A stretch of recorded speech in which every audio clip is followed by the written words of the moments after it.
ઈષ્ટદેવ હરિકૃષ્ણ મહારાજ શ્રી લક્ષ્મીનારાયણ દેવ એમના પવિત્ર સાનિધ્યમાં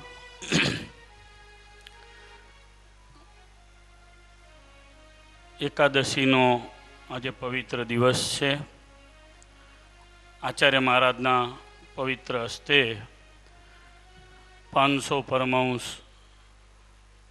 એમ 500 સંતોની દીક્ષા પૂરી થઈ. 515 ટોટલ સંતો થયા. આચાર્ય મહારાજ રઘુવીરજી મહારાજ ગાદીએ બેઠા. વિક્રમ સંવત 1881ની પ્રબોધનીના દિવસે વિક્રમ સંવત 1913માં ભગવત પ્રસાદજી મહારાજ ગાદીએ બેઠા. સુવર્ણ કાળ હતો. વડતાલની સંતોની ધર્મશાળા, સત્સંગના મોટા મોટા ગામોના મંદિરો, હરિમંદિરો જોઈએ. ડભોઈનું મંદિર જોઈએ કે સિનોરનું જોઈએ કે મંડાળાનું જોઈએ કે જંબુસરનું જોઈએ કે પાદરાનું જોઈએ કે નડિયાદ આણંદના 2 માળના હરિમંદિરો જોઈએ. સંતોની સંખ્યા કેટલી રહેતી હશે. સાધીનું મંદિર જોઈએ આપણને ખ્યાલ આવે.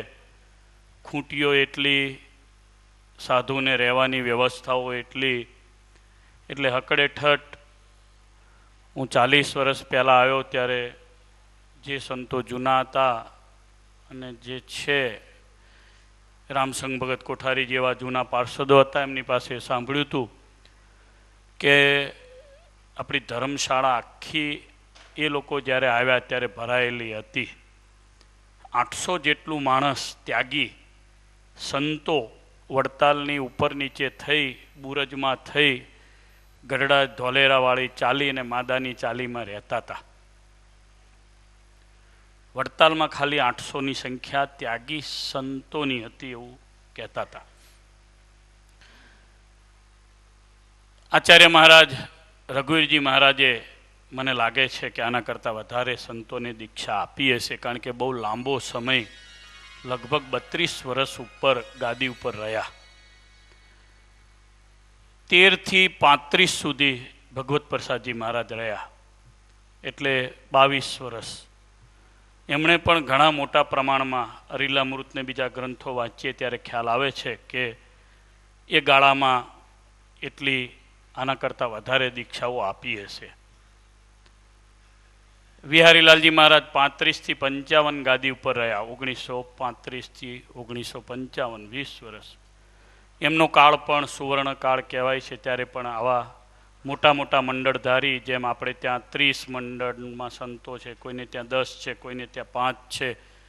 જ્ઞાનજીવન સ્વામીને ત્યાં 100નો આંકડો પહોંચવા આવે એટલું મોટું મંડળ છે. ગુરુકુળ પરિવારમાં ઘણી મોટી સંખ્યા છે. 100 તો ખાલી રાકેશ પ્રસાદજી મહારાજના દીક્ષિત સંતો છે. 120 ઉપર નીકળી ગયા. એટલે એવું મોટા સંત મંડળો વિહારલાલજી મહારાજના વખતમાં હતા. રાકેશ પ્રસાદજી મહારાજના પરદાદા લક્ષ્મી પ્રસાદજી મહારાજ ગાદીએ હતા 1955 થી 1965. એ સમયમાં એ સંપ્રદાયના ધુરંધર સંતો થયા છે, પણ એટલા બધા કદાચ નહીં થયા હોય. 10 વર્ષનો ટૂંકો ગાળો હતો. અને આવો જે આમ ફ્લો છે અત્યારે, એવો કદાચ ફ્લો હશે કે કેમ. પછી શ્રીપતિ પ્રસાદ મહારાજ છે 65 થી 87. ખબર નહીં એટલો ગાળો એટલા સંતો હશે કે કેમ. પછી આનંદ પ્રસાદ મહારાજ છે 87 થી 15 સુધી, 2015 સુધી. 2015 થી પછી નરેન્દ્ર પ્રસાદજી મહારાજ, આનંદ પ્રસાદ મહારાજને, નરેન્દ્ર પ્રસાદજી મહારાજને, પછી ગયા આચાર્ય મહારાજ 18 વર્ષ. અને અત્યારે આપણા મહારાજશ્રીને આ 15મું વર્ષ ચાલી રહ્યું છે. આપણે બધા ભાગશાળી છીએ કે આપણી નજર સામે આપણે 500નો આંકડો પાર નીકળી ગયા આગળ એવું જોઈ રહ્યા છીએ. મહારાજશ્રીનો સંકલ્પ છે કે અમારા હાથે 1000 સાધુ કરવા છે. તો બધાએ કોઈ આજે કીધું કે ધર્મવલ્લભ સ્વામીએ વ્રત લીધું છે, મારે દર વર્ષે 8 સાધુ બનાવવા છે. એટલે એવું બધાએ એક સાધુનું વ્રત આપણે બધા લઈએ તો વાંધો આવશે નહીં, 1000 પહોંચી જશે આંકડો. 15મું વર્ષ ચાલે છે. આ વર્ષ સંતોને હું પ્રાર્થના કરવા ઊભો થયો છું કે આપણા ચાલતા વડતાલ મંદિરના આચાર્યની ગાદીના કેસને અત્યારે આ સમય બહુ જ એકદમ છેલ્લો સમય ચાલી રહ્યો હોય, કોર્ટોએ સમય આપ્યો છે 4 મહિના સામો પક્ષ, 4 મહિના આ પક્ષ, 1 મહિનો જજમેન્ટનો.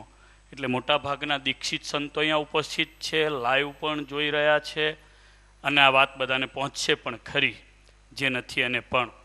એટલે 1 વર્ષમાંનો નિવેડો આવી જશે. નિવેડો નહીં આવે તોય પેલું વોરાનું નાડું છે પકડીને ઘણા બેસી પણ રહેવાના છે. પણ આપણે બધાએ હરિકૃષ્ણ મહારાજને બહુ હૃદયથી આજે એકાદશીનો દિવસ છે પ્રાર્થના કરીએ. નવા દીક્ષિત સંતોને આપણે બધાએ વ્રત લઈએ કે એટલીસ્ટ 2 માળા આપણે 1 વર્ષ આખું કરીએ. બધા સંતો જો હાથ ઊંચા કરીને એવો કોલ આપે, 2 માળા વિશેષ નહીં, બધા આપણે પ્રાર્થના કરીએ હૃદયથી મહારાજને. 2 માળા આપણે કરીએ કે આપણા આચાર્ય મહારાજ જયકારી પ્રવર્તે.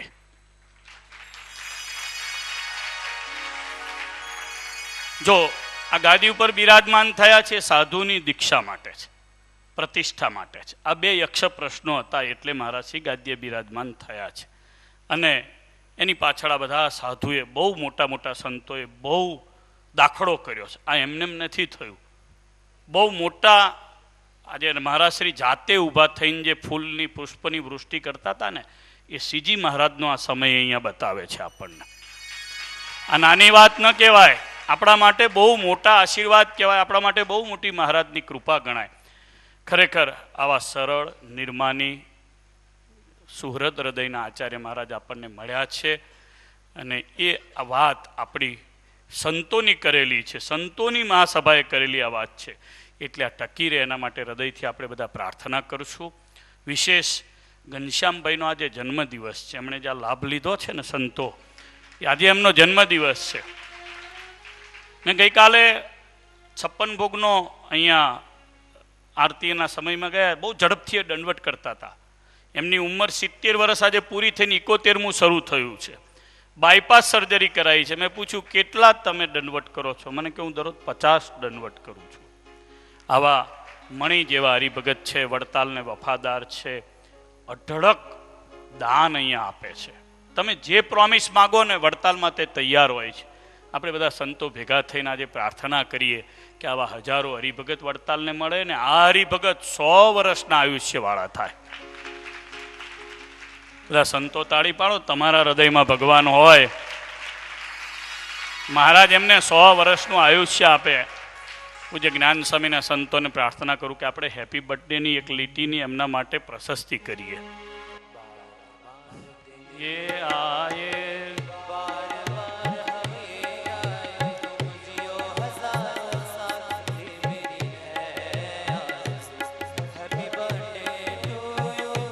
Happy birthday to you, happy birthday. આપણે તાળી પાડીને વધાવીએ. ઘનશ્યામભાઈ આવો.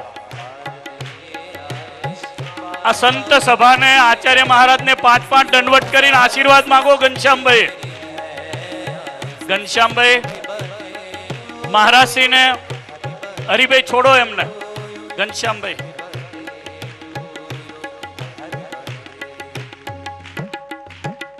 ઘનશ્યામભાઈ જો કેવા ઉમંગી છે, મહારાજને ભેટી અને આશીર્વાદ માગી રહ્યા. 5 દંડવટ મહારાજશ્રીને અને 5 દંડવટ આ સંત સભાને કરીને આશીર્વાદ માગો. ઘનશ્યામભાઈ છોકરાઓ પાછા ખસો. જો કેવા મણી જેવા હરિભગત છે. આ આપણા સત્સંગની આજની રસોઈ સંતોનું પૂજન એમના તરફથી છે. તાળીઓના નાદથી એમની ભક્તિને, એમના ભજનને આપણે વધાવીએ. ધન્ય છે એમના બંને દીકરાઓ મણીભાઈ અને છેક દૂર વિદેશની અંદર રહીને હરિકૃષ્ણભાઈ ખૂબ સારું સંતોને સાથે હેત રાખીને ભજન કરે છે. ફરી એકવાર ધન્યવાદ.